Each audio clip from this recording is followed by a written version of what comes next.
dictated ultimately by the nature of weapon technology. And since at least 1900, all sound warfighting systems, whoever adopts them, have had to combine features commonly associated with both conventional and irregular warfare.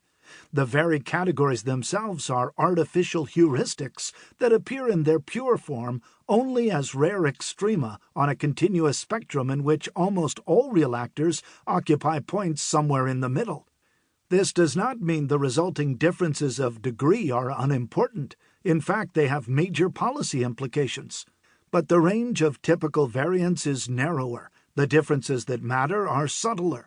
The underlying similarities are more important than commonly supposed, and the policy implications that follow from this are different from those commonly assumed in the public debate. To treat state and non-state military methods using categorical distinctions of kind is an oversimplification with potentially serious consequences for policy and scholarship.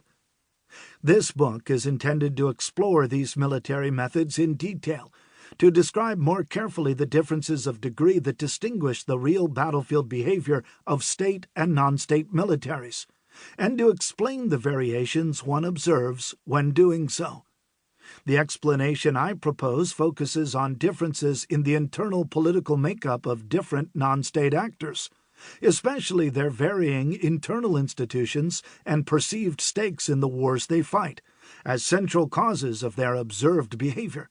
I contrast this political theory of non-state military behavior with common alternative views that focus on non-state material disadvantages or tribal culture, and I argue that internal politics, in interaction with the nature of available technology, offers a more successful explanation.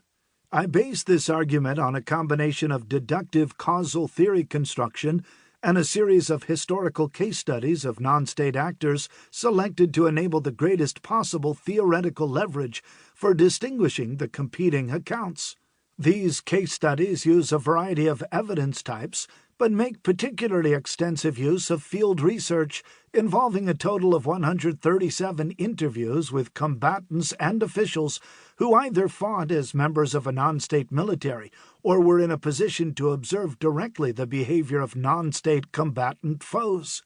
These interviews enable the kind of detailed, in-depth, granular description of combat methods, battlefield events, and political details that I need to evaluate the theories under study here, but which are often absent from secondary historical accounts. The book's text presents my central ideas in natural language and is intended to be accessible to a wide range of audiences. For the full technical details, however, specialists will want to consult the appendix, which formalizes the new theory's causal claim in mathematical language, presents detailed criteria for coding independent and dependent variables empirically, and summarizes the theory's comparative statics graphically. Many listeners will find the narrative presentation in the text sufficient, but the book is designed to enable those who want a more rigorous articulation to find this via the technical appendix. 1. Introduction. Armed non-state actors, civil warfare, and the challenges these pose have dominated the U.S. national security debate for most of the last 20 years. Non-state fighters have been central features in large-scale American wars in Afghanistan and Iraq. They have been U.S. targets or allies in a host of smaller-scale interventions in civil wars ranging from Syria to Somalia to the Philippines to Nigeria to Ukraine.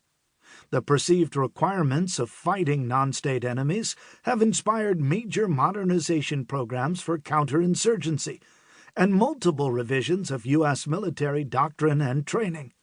In many ways, the U.S. military of 2020 is now a product of a nearly two-decade focus on armed non-state actors.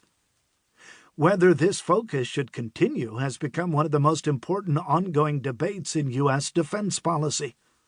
As the U.S. role in Afghanistan and Iraq winds down, many would now shift emphasis away from non-state enemies and civil wars and back toward the great power threats and interstate warfare that dominated military planning before 2001.